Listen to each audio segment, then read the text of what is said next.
Hey guys, we are in the middle of building the tiny lab at this point, and we wanted to share some of the lessons learned. We're already making crazy mistakes, and so here's some of them. First of all, reminders: water, big hat, don't forget about those things, and also giant anthills underneath your trailer. You're going to be crawling under there, so you want to take care of all that stuff before you are on your back in the middle of a giant fire ant pile. So one of the things that we just learned is that we're having to hang this insulation, the rigid foam insulation, which is making up all of the insulation that goes inside of the trailer, and we wanted to support the roofing, the metal roofing that's going to go on the underside to shield the floor cavity from water that's going to splash up from the wheels or from road debris, whatever.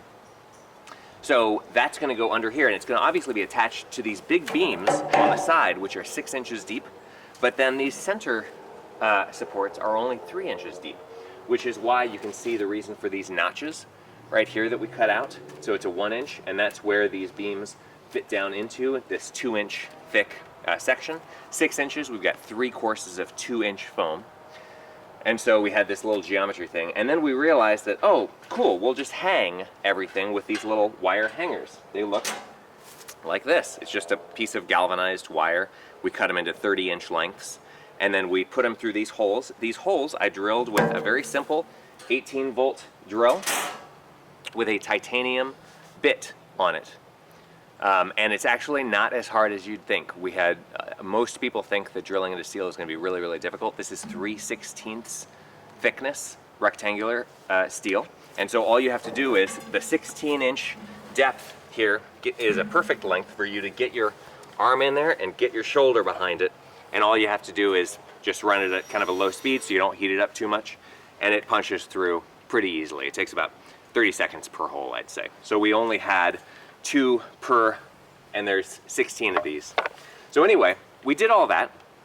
We sealed up the holes so that they were not going to rust later, and we hung all of these things, and then we realized that, for example, this axle right here is right in line with this hanger, so there's no way for us to punch the insulation up through this and put it in line with this. So now we've realized that drilling all these holes was completely useless. So learn from our mistake. What we're going to do instead is just hang this like a hanger, sounds like it would be, from the top. So once we've got all the foam installed, we'll punch this down through all that foam, and then we'll be able to connect the roofing up through the holes that we've drilled in the roofing that are in the perfect place, and then just twist them together so that it'll hold everything up in the middle here where we have no supports. This is going to be a lot easier. There is a little bit of a bump here for the plywood that's going to go directly on top of this, but if you look at the trailer, you've also got bumps for the welds that are everywhere, and so this is not a perfectly flat surface for it to sit on top of. It's going to be fine. We'll make it work. So essentially, that's the mistakes that we have made so far. I hope that you keep tuning in to see other things that we learn in this crazy process. Thanks very much for watching. This is Building Performance Workshop. Tune in next time.